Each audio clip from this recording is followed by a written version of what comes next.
Vocês estão me ouvindo bem aí? Sim, parabéns, viu? Pelo quê? Porque tu bateu o recorde de atraso hoje.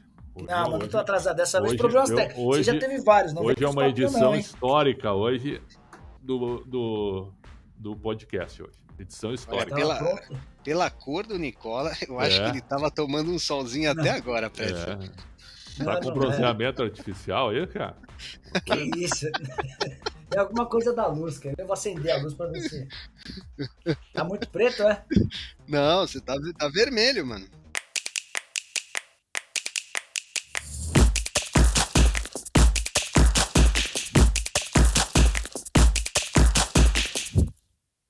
Olá, estamos começando mais um Segunda Bola, o podcast de esporte do Yahoo Brasil, especializado em futebol.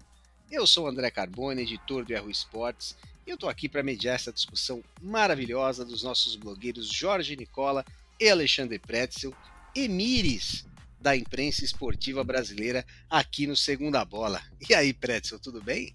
Tudo bem, meu caro André. Falar em emires, né? O do Paris Saint-Germain abriu o cofre, né? Para segurar o Mbappé. Mas nenhum jogador vale o que ele está recebendo, na minha opinião. Em nenhuma época. Mas hoje é uma edição histórica, viu? Eu fico muito feliz em estar participando, porque é a edição onde a gente mais atrasou o horário de início por causa de um componente do programa. Então eu fico muito feliz, viu, André, em participar desse momento histórico do podcast. Obrigado, Pretzel. E acho que esse integrante é Jorge Nicola. E aí, Nicola, tudo bem? Boa tarde, bom dia, boa noite, seja o horário que vocês estiverem assistindo a gente. Tivemos um atrasinho, problemas técnicos, mas o Alexandre, o grande Pretzel, que tem memórias tão boas para algumas coisas, se esqueceu que uma vez também por problemas técnicos no computador dele, a gente ficou quase 40 minutos de atraso. Então o recorde ainda é seu. Parabéns, Pretzel. Bom, lembrando, agora a partir de agora, vou sempre dar um recadinho aqui antes da gente começar, porque me foi puxado a orelha, porque eu não falo onde que você pode ver ou ouvir o podcast Segunda Bola. Você pode ouvir o Segunda Bola no seu agregador de podcasts favorito, tá aí no Spotify, Apple Podcasts, Google Podcasts, Amazon Music e muitos outros. Além disso, você pode nos assistir no YouTube, no canal do Yahoo Esportes recém-criado, e alguns cortes dessa nossa conversa toda semana vão para o site do Yahoo Esportes. Vai lá conferir. Hoje nós vamos falar do Manchester City, que acabou de conquistar o 4º título inglês em 5 anos de Pep Guardiola. Houve um grande destaque individual para o De Bruyne, mas também com menções honrosas aí para o Foden, para o Sterling, Rodri, João Cancelo, Bernardo Silva, Grealish, Gundogan. Foram todos jogadores que se destacaram em vários jogos dessa campanha. Vamos falar primeiro de bola. Esquece o dinheiro. Tem como falar que não foi justo, Alexandre Pretzel? Eu até sou um pouco suspeito, né? Quando tu mencionaste assim, a possibilidade de a gente falar do Manchester City, eu gostei muito da ideia, porque o City, para mim, é o melhor time do mundo. E aí eu sou fã do Guardiola, gosto muito do estilo de trabalho dele, da maneira como ele comanda os times. E eu sou fã também de um cara que é minimizado, aí, principalmente pelo Jorge Nicola, que é o Kevin De Bruyne, né? Que é um monstro, né? Viu? E nunca ganhou o troféu de melhor do mundo. Esse cara é um injustiçado, né? Porque é o que eu digo, né? Ele não é midiático, ele tem cara de um colono e tal, né? Ele não tem o corte diferente, não tem tatuagens, esse tipo de coisa, né? As pessoas não olham para ele de uma maneira diferente. Ele é um baita jogador, né? Que jogador que é o belga. Então, eu acho que o título foi justo. O jogo contra o Aston Villa simplesmente foi um jogo emocionante, foi um jogo espetacular, né? E pra gente consolidar também a forma dos pontos corridos, né? Porque quando a gente tem bons times e times parelhos disputando o campeonato de pontos corridos, eu acho que vale muito acompanhar a competição, com o City ganhando mais uma vez contra o melhor Liverpool da história, talvez, e ganhando o 4º título em 5 anos, na concorrência forte contra o Liverpool, né? Então, assim, que vitória, que time, e uma pena que esse time não esteja na final da Champions League. Uma pena mesmo. E aí, Nicola, justo o título? Mais um? Eu temo que vamos concordar, eu e Pretzel, sobre bastante coisa nesse podcast. Eu detesto, eu adoro discordar do Pretzel, daqueles embates nossos, porque quase tudo que o Pretzel falou eu assino embaixo. Exceção a parte em que ele fala que eu detesto o Kevin De Bruyne, é uma grande besteira. O Kevin De Bruyne é, de fato, muito bom jogador, é que ele é muito low profile, né? Então ele acaba não tendo o destaque que merece. Foi muito louco essa última rodada, com o Manchester City chegando a perder por 2-0 para o Aston Villa em casa, e estando naquele momento sendo salvo por conta do Wolverhampton, que empatava com o Liverpool. E aí eu até estava conversando com meu pai, pouquinho injustiça vai ser se o Manchester City não ganhar também o campeonato inglês, né? Depois de desperdiçar a chance de conquistar o título da Liga dos Campeões. O trabalho do Guardiola é muito bom, só falta, a gente vai falar um pouquinho mais pra frente sobre o Guardiola, só falta acabar com esse jejum de títulos na Liga dos Campeões, né? Tem o título do Barcelona lá atrás, muita gente fala que foi graças também ao Messi, mas que ele não consegue ser campeão da Champions, vamos debater sobre o assunto. O título ficou em ótimas mãos, e o campeonato inglês é legal demais. Na última rodada, com emoção até o final, City e Liverpool vencendo seus jogos, mas com muita dificuldade, mesmo em casa os dois. E só para fazer uma menção, André, de 2011 para cá, o City ganhou em 11 e 12, em 13 e 14, e aí ganhou mais 4 títulos com o Guardiola. Na década, o City ganhou 4, cara, na década passada. 4 títulos. Então é o renascimento de um clube realmente. O City já tem 8 títulos ingleses e tudo vai pelo profissional que impacta o futebol, que chama-se Pep Guardiola, né, que tem seus defeitos, como todo mundo tem. Nós temos zilhões de defeitos, ele também tem, mas ele simplesmente ele sabe extrair o máximo de um time de futebol. Né? Impressionante. E Pretzel, continuando a falar do Guardiola, esquema do Guardiola, posse de bola, muita infiltração na área do adversário, consequentemente muita finalização. É uma injustiça falar que esse tipo de futebol é mais talhado por pontos corridos do que por mata-mata? Eu acho que porque o Guardiola, se ele nunca tivesse ganho a Champions, né, André? Talvez a gente tivesse o condenado Guardiola a ser um treinador de pontos corridos, mas ele já ganhou a Champions 2 vezes com o Barcelona. Mas não ganhou com o Bayern, mas chegou à semifinal 2 ou 3 vezes consecutivas, né? O City chegou a uma decisão, a uma semifinal. Quer dizer, eu acho que... será que existe treinador de mata-mata e treinador de pontos corridos? O Filipão já ganhou os 2. Então eu acho que é muito simplista, né? Pegar de repente, não que seja isso que tu tá fazendo, mas para quem é crítico do Guardiola, a primeira crítica é essa, né? Ele só ganha pontos corridos, porque no mata-mata ele amarela. Por que ele amarela, né? A derrota para o Real Madrid, quando o jogo estava 1-0 em Madrid, o City teve 2 oportunidades com o Grealish, né? Uma tirada na linha pelo Mendy e a outra numa defesa espetacular do Courtois. E ele tem razão, se faz 2-0 ali, acabou. Aí é culpa do treinador. O lateral adversário existe um adversário do outro lado. O cara tira a bola em cima da linha, evitando a perda da classificação. E aí depois o City perde no tempo normal e perde na prorrogação. A culpa é só do técnico? Claro que o técnico, de vez em quando, por exemplo, na final contra o Chelsea, ele escalou a equipe sem centroavantes, né? E depois ele começou a fazer isso agora na Premier League. Em determinados jogos funcionou. Naquele dia não funcionou. Tanto é que o City termina a final da Champions com um monte de zagueiro dentro da área, um monte de cara alto e com bola cruzada. Então eu acho que é muito simplista. Eu acho que a gente definiu o Guardiola como bom de pontos corridos e médio de mata-mata. O que você acha disso, Nicola? Eu fiquei com a pulga atrás da orelha depois que você falou.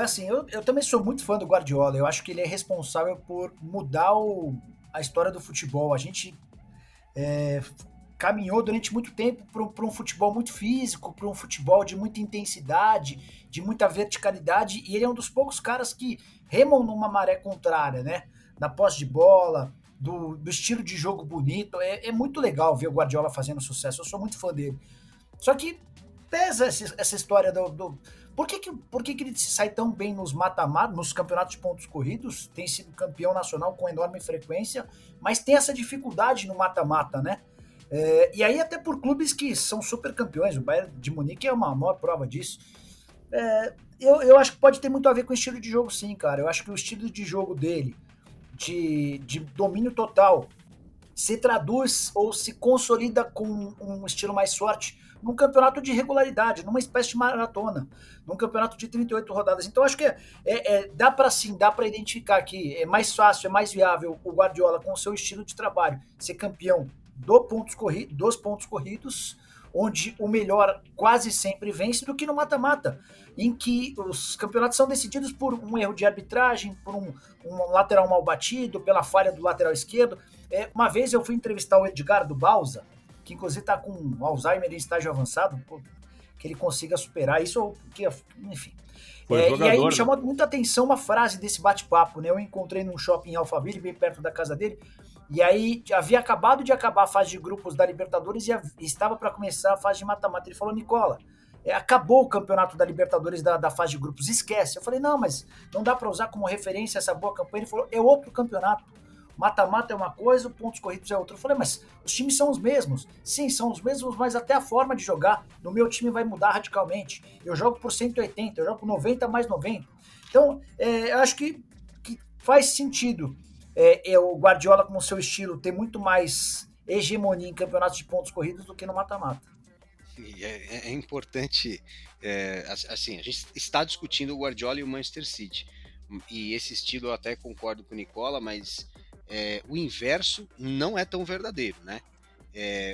O time que se prepara para ganhar mata-mata nem sempre ganha o mata-mata, e para ganhar pontos corridos é muito mais difícil do que o Guardiola ganhar um mata-mata. O Guardiola ganha mata-matas com frequência, inclusive Copa da Liga, Copa da Inglaterra, e já ganhou Champions, mas quando você só joga no contra-ataque, eu acho bem difícil ganhar pontos corridos, mas já se ganhou. Aqui no Brasil nós temos um monte de exemplos, né? E para ganhar pontos corridos, tu tem que ganhar 38 jogos, teoricamente, né? Para ganhar a Champions, tu tem que jogar 13 partidas. Então, existe uma diferença grande aí. Tu joga 13 ao invés de 38. Tá, mas a Champions tem times mais fortes? Tem, mas são só duas. Talvez tu vai encontrar gigantes, como encontrou o Real Madrid, 2 vezes só. Né? E no mata-mata, e num intervalo pequeno. Nos pontos corridos, por exemplo, já que vocês definiram essa questão de técnico de mata-mata e de pontos corridos, vocês devem adorar o Simeone. O Simeone é talhado. O Simeone é chamado de o treinador do mata-mata. O Atlético de Madrid nunca ganhou. Só ganhou a La Liga 2 vezes. Já chegou a decisão e tal, mas nunca ganhou o mata-mata. Ganhou uma Liga Europa, se eu não estou enganado. Me ajuda aí, André. Acho que ganhou uma Liga Europa com o Simeone. Com o Simeone ganhou uma Liga Europa. Uma Liga Europa e 2 La Ligas. Em quantos anos? Em 11.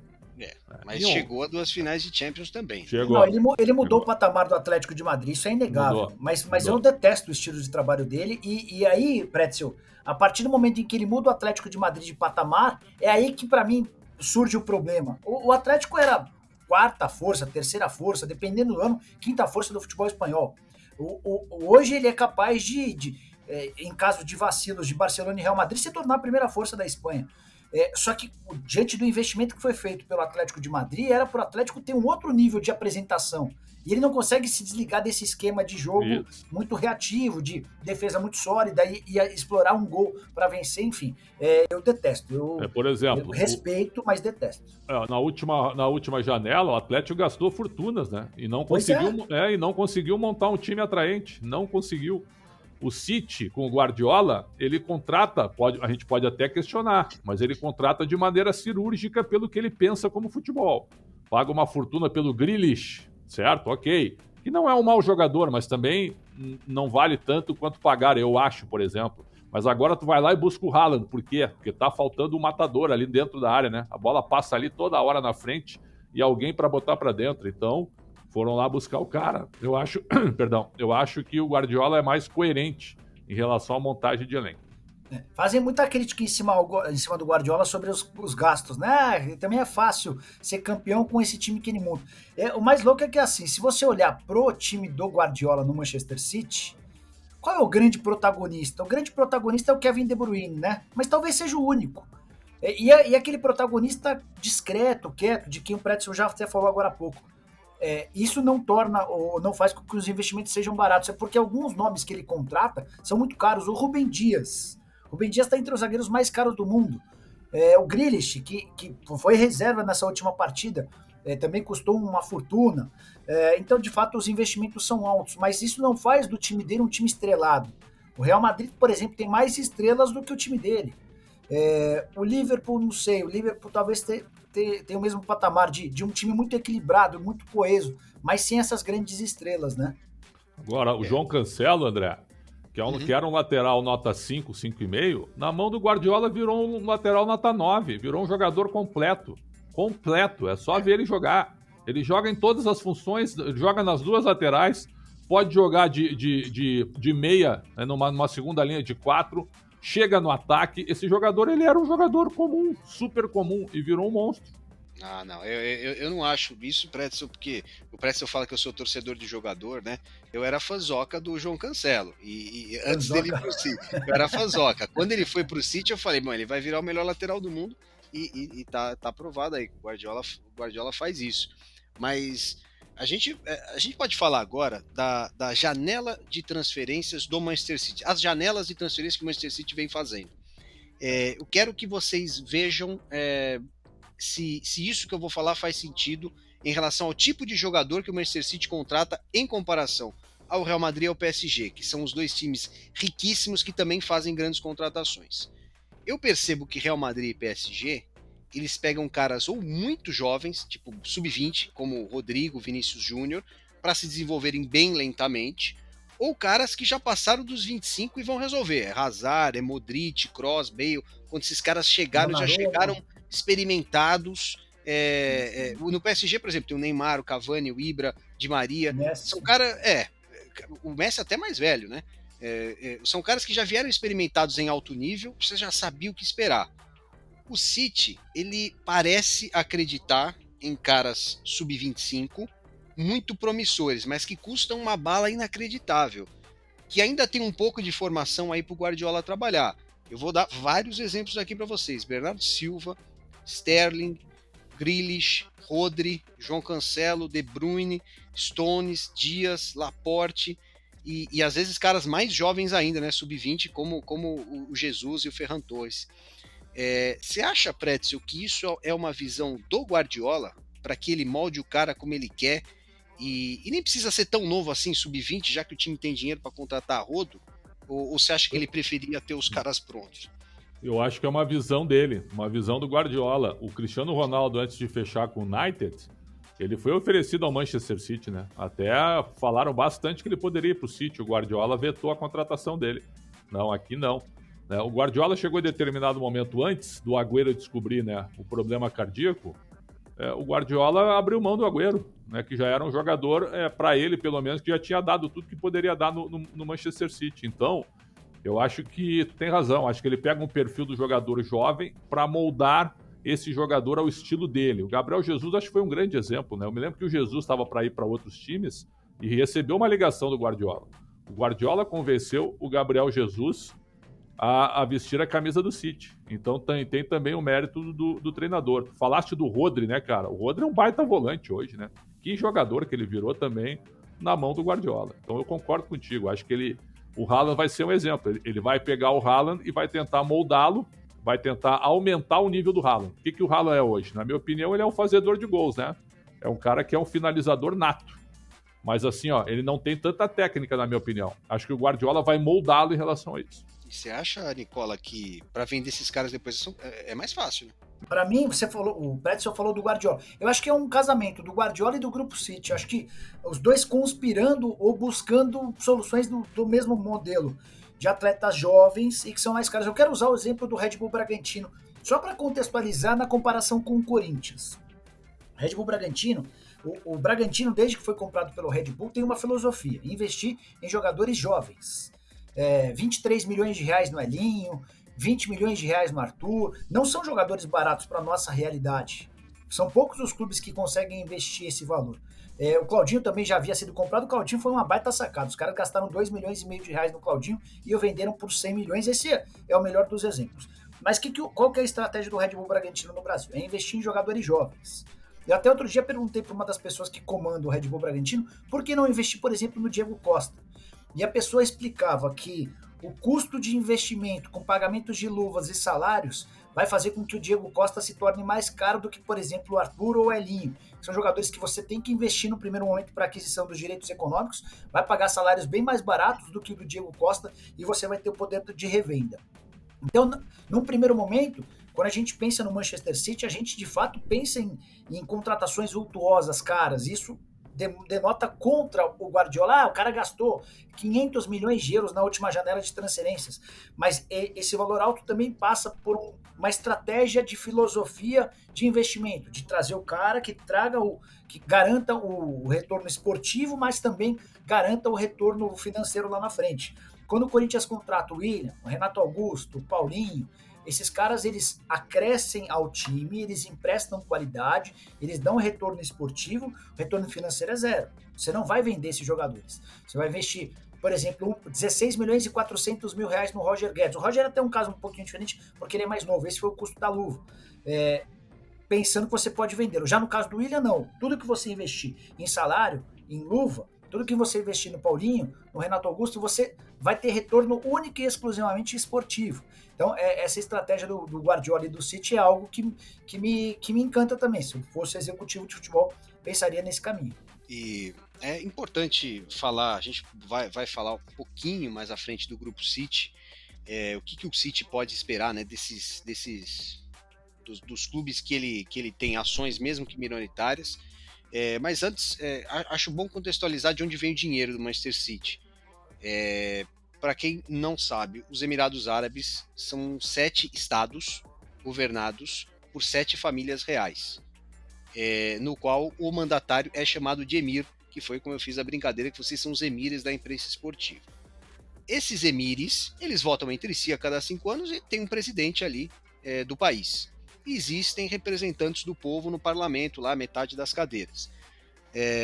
Não é lá muito democrático os Emirados Árabes, como vocês podem ter percebido. Democrático, né? Não é. Apesar de existir no parlamento metade das cadeiras para o povo. O Sheikh Mansour, ele tem 49 anos, ele é membro da família real de Abu Dhabi e ele, herdou, tem petróleo, o petróleo do país é o petróleo das famílias reais. Então, vamos deixar claro que o dinheiro não é lavado. O dinheiro não tem uma origem obscura. O dinheiro o dinheiro é do petróleo, que é da família real, que, portanto, é de onde eles quiserem investir. E eles colocam esse dinheiro no City. E em muitas outras coisas. Pretzel, esse dinheiro faz mal pro futebol?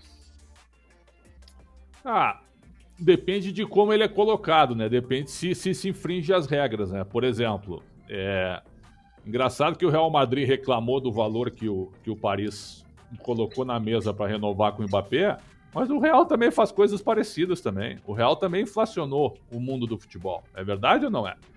Ou, por exemplo, o Barcelona, que já pagou mais de 100 milhões pelo Felipe Coutinho. Esses caras são santos? Não tem mocinho nesse futebol aí. Não tem. Nem entre os jogadores e nem entre os clubes. Porque pouca gente está preocupada em saber de onde que vem a grana. Eles querem que o show continue, né? O show não pode parar. Então eu acho que esse negócio de fair play financeiro, para mim, é tudo da boca para fora. Eu acho que seria legal, né? Vamos colocar assim. Eu não queria usar esse termo, mas seria legal você fazer negócios sem uma possível lavagem de dinheiro, entendo o que eu estou dizendo, é isso que eu quero dizer, entendo.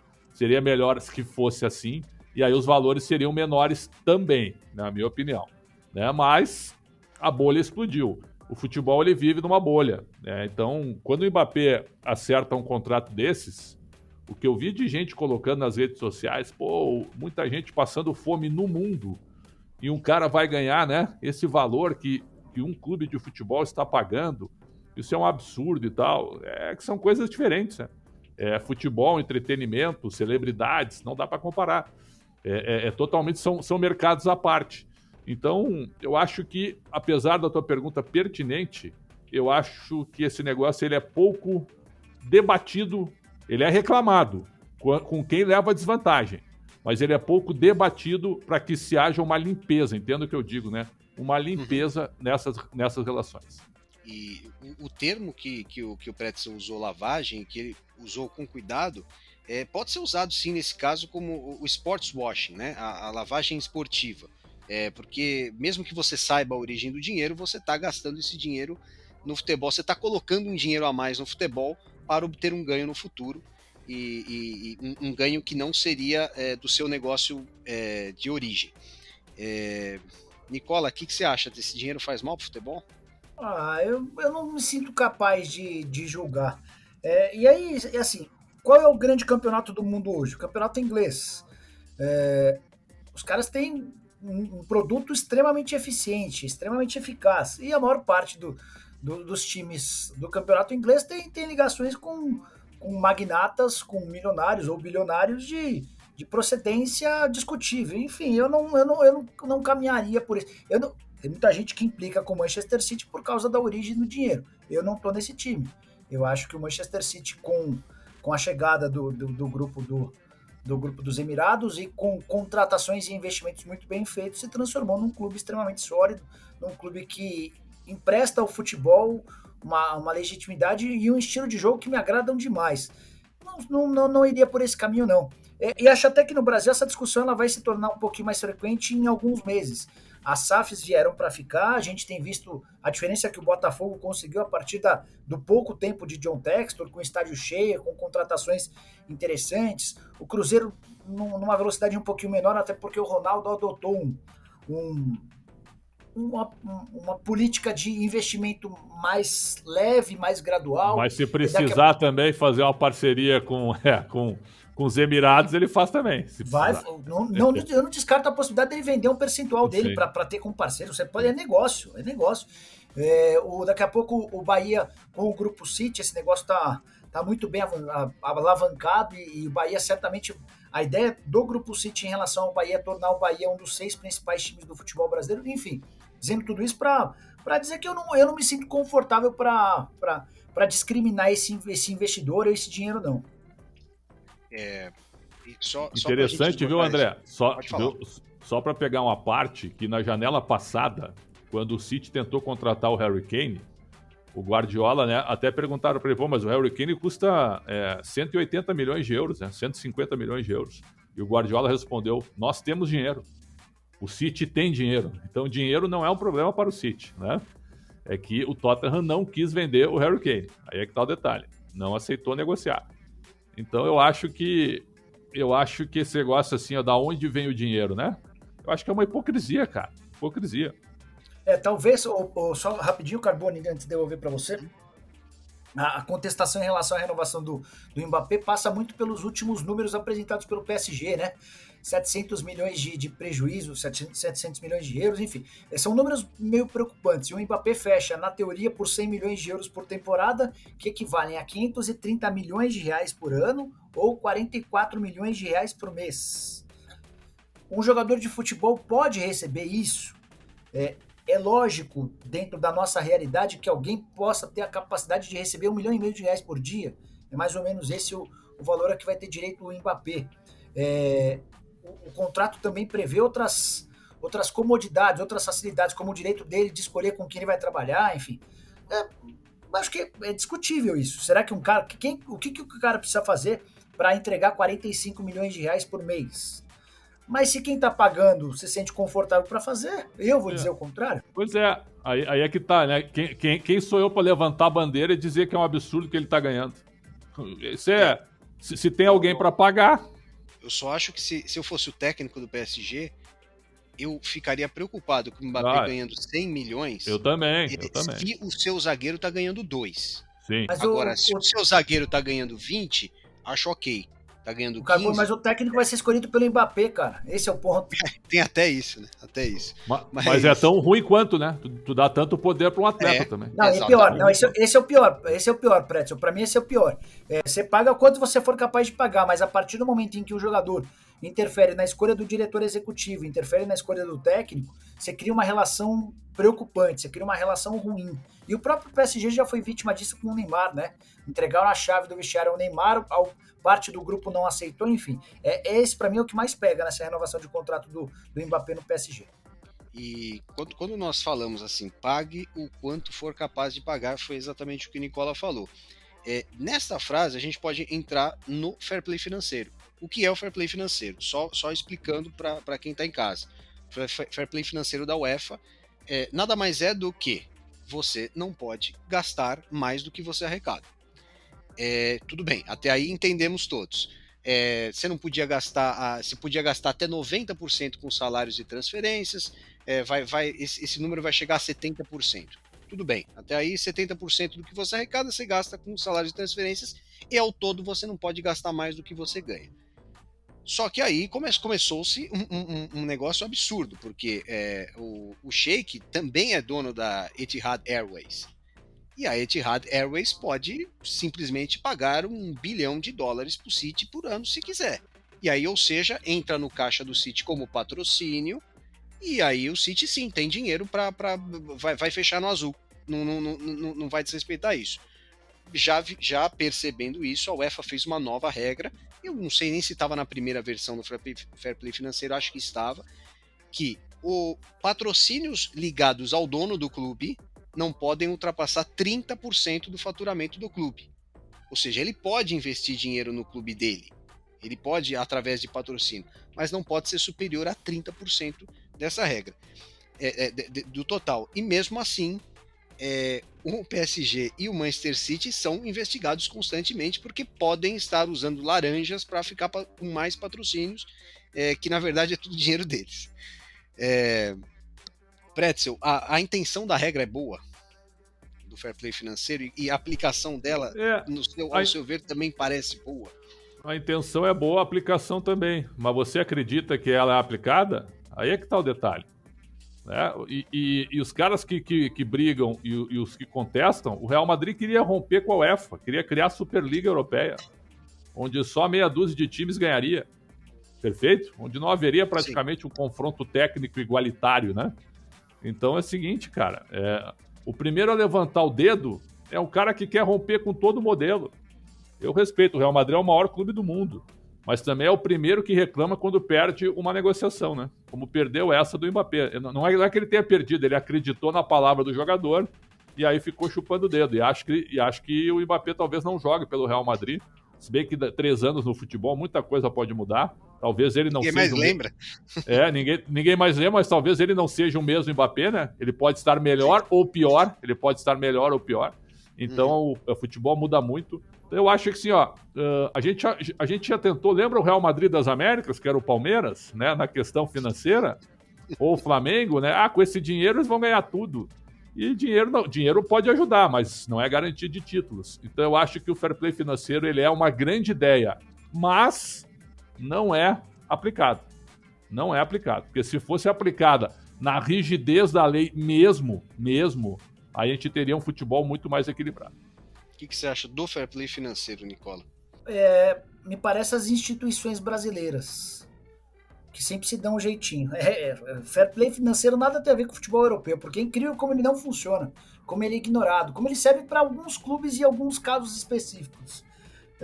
A ideia até é boa, cara, porque um dos segredos do sucesso do futebol é o equilíbrio. A partir do momento em que você tem clubes investindo muito mais do que outros, você tende a ter um desequilíbrio, você tende a ter produtos piores. A gente está vivendo essa discussão em relação aos direitos de transmissão da Liga, né? Ou da Libra, como queiram.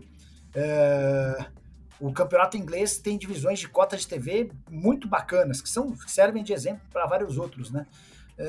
Mas o fair play financeiro é uma boa ideia, mal executada, mal utilizada. Os caras ignoram. Eu vejo o fair play financeiro como várias coisas que eu assisto no Brasil. Como assim, a gente sempre dá um jeitinho pra burlar. A última do Brasil foi a regra do técnico, né? Ele só pode demitir um treinador. Aí tivemos uma febre de acordos mútuos de rescisão. Recorde mundial de acordos. O recorde mundial. Ficou tão deslavado, ficou tão caro a brincadeira, Pretzel, porque para você fazer acordo você precisa pagar mais, claro. Os clubes derrubaram esse veto, para esse ano não existe mais. Não se demite mais e o treinador não pede mais demissão. Pronto, acabou. Isso não existe mais. Né? Pois é. Bom, para finalizar, eu queria entrar na discussão sobre o Grupo City. E o Nicola, eu sei que ele apurou muitas coisas sobre isso, né, na negociação com o Bahia. E imagino que o City esteja vendo outros clubes na América do Sul e no Brasil. E eu queria saber, eu desconheço realmente o que o City faz com esses clubes que são do grupo, tirando o Manchester City. Nicola, isso seria bom para o Bahia ou ruim para o Bahia? E o Bahia é muito grande para o que o City procura ou ele é do tamanho certo? O Grupo City tem 11 clubes espalhados pelo mundo e são 11 clubes com camadas ou com conotações diferentes dentro do Grupo City. Essa é uma coisa importante de contextualizar. O Manchester City é o carro-chefe. O caso do Bolívar, por exemplo, é o caso de uma parceria, não é nem uma gestão, é uma parceria. Então, assim, são vários estágios. Cada time tem seu status quo com o Grupo City. Sobre o Bahia, o que a gente escuta é de pessoas ligadas ao Bahia ou ligadas à negociação. Então, eu vou me fazer valer daquilo que foi passado para mim. A ideia em relação ao Bahia é transformar o Bahia em um dos 6 principais times do futebol brasileiro. O Grupo City namora há bastante tempo a possibilidade de ter um time no Brasil. Por quê? Porque além de ser, na teoria, o país do futebol, essa para mim é uma grande cascata, mas existe essa lenda, o Brasil é hoje um dos maiores exportadores, talvez o maior exportador de jogador de futebol no mundo. Então, ter um time aqui capaz de ter uma categoria de base forte, que seja potente para impulsionar a revelação de atletas, isso pode servir para o Manchester City, pode servir para o Girona, pode servir para o Lommel, que é time da Bélgica, enfim. Você pode ter, a partir dali, um celeiro de craques para ir distribuindo esses jogadores. A versão, o acordo que está sendo fechado entre as partes, prevê que o Bahia se torne um dos principais clubes dentro do Grupo City, com investimento para fazer o Bahia se tornar o mais rápido possível um time de ponta no futebol brasileiro e que permita, nesse contexto, transformar o Bahia num clube de muita revelação e também com capacidade de buscar jogadores jovens que sejam utilizados aqui e repassados para os principais times do grupo. O Thales Magno, que foi para o New York City, né? Esse jogador, ele teria lugar aqui no Brasil hoje? Fácil, em qualquer time? Olha só, né? Vocês ficaram em dúvida, né? Não teria, não. E foi uma grande revelação do Vasco, né? Do Vasco. Ele não conseguiu estourar. E o Valentim Castelhanos, que tá lá, né? Que já veio pro Palmeiras umas 14 vezes, né? Esse jogador, e aí? Lá ele deita. Será que ele deitaria aqui? É muito difícil entender o perfil do jogador. Algumas curiosidades. Se o Thales Magno estivesse arrebentando, tu concorda comigo? O Guardiola ia buscar ele, não ia? Acho que ia, né? Sim. O Bahia, por exemplo, Pets, Bahia e Grupo City escolheram o João Paulo Sampaio como um cara para coordenar base e futebol profissional. João Paulo Sampaio é o cara que transformou a base do Palmeiras. Acho uma escolha espetacular. No mesmo momento, também especula-se que o Rui Costa seja outro nome que interessa. O Rui para ser uma espécie de coordenador, aquele cara mais organizacional. São nomes de caras, um trabalha no Palmeiras, outro trabalha no São Paulo, são caras com currículo bom, enfim, com nome. São os primeiros indícios que a gente tem daquilo que o Bahia e o Grupo City esperam. 250 milhões de reais de investimento no primeiro momento. A ideia é que com esses 250 milhões de reais o Bahia consiga equacionar suas contas, deixe de ter dívidas. E o aporte total ao longo dos anos vai ser de 600 milhões de reais. Na teoria, 600 milhões não é muito, mas se for muito bem investido, se você, por exemplo, formar uma baita categoria de base, você vai ter a médio e longo prazo, né, muitos jogadores interessantes. Mas é tudo ainda muito embrionário, né? É difícil fazer uma previsão do que vai ser. E aí, por exemplo, o André Sanches disse na última semana ao De Lavada, um podcast aqui no YouTube, que o Matheus Davó é um dos alvos do Grupo City. Não acho que é esse tipo de jogador que o torcedor do Bahia, no acordo com o Grupo City... Só porque foi ele que contratou. Então, brincadeira. Não, para aí. O Davó é um bom jogador, mas... Calma, não. O Thales Magno é mais jogador que o Davó. Sim, claro, então mas por que eu tô colocando o nome dele, Prétio? Porque quando você fecha com o Grupo City, você deve imaginar um tipo de investimento bacana, né? Nada a ver com o Davó. É por isso que eu tô colocando esse nome em discussão. Então, assim, é tudo muito embrionário ainda, cara. Tem uma série de etapas que ainda precisam ser percorridas para que o projeto possa vir à tona. O Vasco hoje está muito mais perto de se tornar uma SAF com a 777 do que o Bahia. O Vasco quer concluir esse processo até 18 de julho, que é quando a janela de transferências reabre aqui, para que a 777 possa investir uma bala em contratações e o Vasco tem um time mais forte para o segundo turno. O Bahia não deve ter essa possibilidade, não vai haver tempo hábil. Então, enfim, E o Só Bahia tem só poder de contextualizar. consumo. O Bahia, para mim, é um grande clube do futebol brasileiro. O Bahia é grande. É grande. E é isso que eu queria perguntar para você, Pretz. O Bahia, eu considero o Bahia grande, por mais que o Bahia, nesse século, tenha navegado pela segunda divisão mais do que deveria, o Bahia é um time de Série A. É um time de Série A. Ninguém olha pro Bahia e fala, não sei se cai ou se... Não. O Bahia é um time de Série A. Série A. E o Bahia, Pretzel, dentro do que o Nicola falou, que está no projeto do City, que o Bahia seria importante nisso, mas eu imagino, dentro do que o Nicola falou, que o tipo de contratação do Bahia seria como o Red Bull Bragantino. Seria mais ou menos esse nível. É o que o Botafogo está fazendo também na maioria, né? É o que o Botafogo está fazendo. É um bom nível para o futebol brasileiro, mas são primordialmente jogadores jovens que crescem e que podem dar errado. E não temos a garantia, para um time com muita torcida, com muita pressão, isso seria ruim. Só que o Bahia, eu desconfio, Prédio, que o Bahia também tem muita pressão. Então, claro você acha que pode dar certo isso no Bahia? Você tentar transportar mais ou menos a política do Red Bull Bragantino para o Bahia, a política de contratações, você acha que vai dar certo isso? Você acha que o torcedor aceita? O Bahia ele já viveu esse tipo de... Mas aí não foi uma venda, né? Não foi uma SAF. Mas lembra do Banco Opportunity com o Bahia? Foi um dos primeiros parceiros. Foi péssimo. O Bahia faliu. O Bahia quebrou. Assim como o Figueirense quebrou há pouco também, que fez uma parceria com uma empresa também e ficou no limbo. Então tem que ter muita calma também, né? Porque o Bahia, o poder de consumo da torcida do Bahia, por exemplo, o Guilherme Belintani uma vez me falou, vocês devem saber também, Salvador tem o maior número de negros no Brasil, né? É a capital com o maior número de negros no Brasil. E ao mesmo tempo o Belintani disse, a nossa torcida é gigante, mas ela não tem tanto poder de consumo. Também é verdade. Em quantidade, a torcida do Bahia é simplesmente...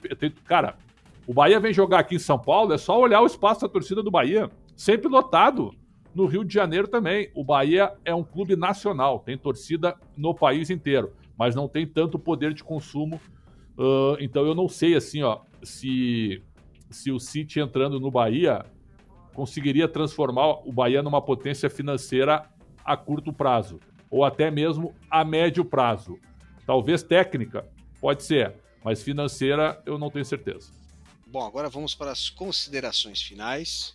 Foi uma bela discussão aqui do City e do Grupo City, de tudo que envolve o Guardiola e esse grande clube do futebol inglês. Jorge Nicola, suas considerações finais aí sobre o City, sobre o fair play financeiro, sobre o que você quiser falar. Vou tentar fazer um resumão. Adoraria que o Guardiola fosse técnico da seleção brasileira. Eu sei que muita gente pega carona nessa portuguesa não, né? Nenhuma. Nenhuma chance da portuguesa. Da portuguesa não. Nem na portuguesa, nem na seleção brasileira. Esses técnicos grandes, eles não querem trabalhar em seleção, porque eles ficam restritos a um noticiário muito espaçado. Não tem a menor chance. Talvez a única possibilidade fosse se uma confederação se sujeitasse ou aceitasse a possibilidade de o Guardiola seguir treinando o clube e de forma simultânea a seleção. Eu, na condição de presidente da CBF, assinaria na hora. Deixa o cara trabalhando no City e nos momentos oportunos trabalhando na seleção. Eu prefiro ter esse cara meio período do que qualquer outro treinador que a seleção possa contratar em período integral. Mais um ponto sobre o Grupo City no Bahia. Eu acho que entre as possibilidades de parceria já firmadas na SAF, o Grupo City é aquele que mais me agrada, é aquele que eu mais gostaria de ter na minha portuguesa. Eu acho que o Grupo City tem capacidade para transformar o Bahia numa potência. E aí só a última curiosidade, antes de fechar com o Bahia, ou de avançar para fechar com o Bahia, o Grupo City consultou vários clubes de futebol no Brasil. E a primeira ideia era fechar com um clube do interior de São Paulo. Um clube que não tivesse muitas dívidas, um clube que estivesse próximo da primeira divisão. Só que as entrevistas, os papos, as conversas não foram bem sucedidos. A Ferroviária estava na Série D, o Oeste caindo da B para C, da C para D. Diante disso, o Grupo City foi ampliando a sua rede de buscas, conversou com o Atlético Paranaense, conversou com outros clubes pelo Brasil e acabou optando pelo Bahia. Acho a escolha interessante, acho a escolha boa. E se fosse torcedor do Bahia, estaria super ansioso, porque eu acho que é o processo que vai mudar a história do clube. Acho a escolha muito grande. Acho que o Bahia é muito grande para isso. Eu Alexandre Preston, considerações finais. Eu não sei se o Bahia aguenta não dar resultado em 3 anos. Tô dando um exemplo, assim, né? Eu não sei se... porque Mas o Bahia deu resultado nos últimos 3 anos, Prédio? Não, meu querido, eu te entendo perfeitamente. A paciência da torcida, ela é imediatista com SAF ou sem SAF. Aí é que tá o detalhe. Viu? A SAF tá chegando ao Vasco e olha o que a torcida do Vasco tem feito. Lota o estádio, mas critica o time e a diretoria numa barbaridade. A pressão é gigantesca. Concorda comigo ou não? O Cruzeiro tá com SAF agora, melhorou. Mas olha a pressão que foi jogar no Cruzeiro, né? O próprio Eduardo Brock aí, se a gente tá fugindo um pouquinho aqui, mas só para lembrar dessas parcerias, o zagueiro disse assim, ó, cara, no ano passado isso aqui não dava. Eu tô fazendo, certo? Eu tô colocando o sentido da frase. Agora tá tudo organizado fora de campo também. Então, assim, ó, a SAF chegou para organizar o clube. Mas não há nenhuma garantia que tu vai ter resultado imediato. Nenhuma garantia. Porque a pressão ela é gigantesca no Cruzeiro, no Vasco, no Grêmio e no Bahia. E até no Sport. Que quebrou, né? O Sport é admitido por muita gente que quebrou e que está tentando agora renascer de uma maneira financeira. Então eu sou um pouco cético nisso, mas evidente que eu concordo contigo, Nicola. É muito melhor tu ter um grupo desses, né? Administrando o teu clube do que esse amadorismo que existe por aí, né? Nesse ponto eu concordo plenamente contigo, né? Mas primeiro que eu queria fazer apenas uma menção, viu? O teu bronzeamento artificial, Nicola, viu? Tá muito bonito, viu, cara?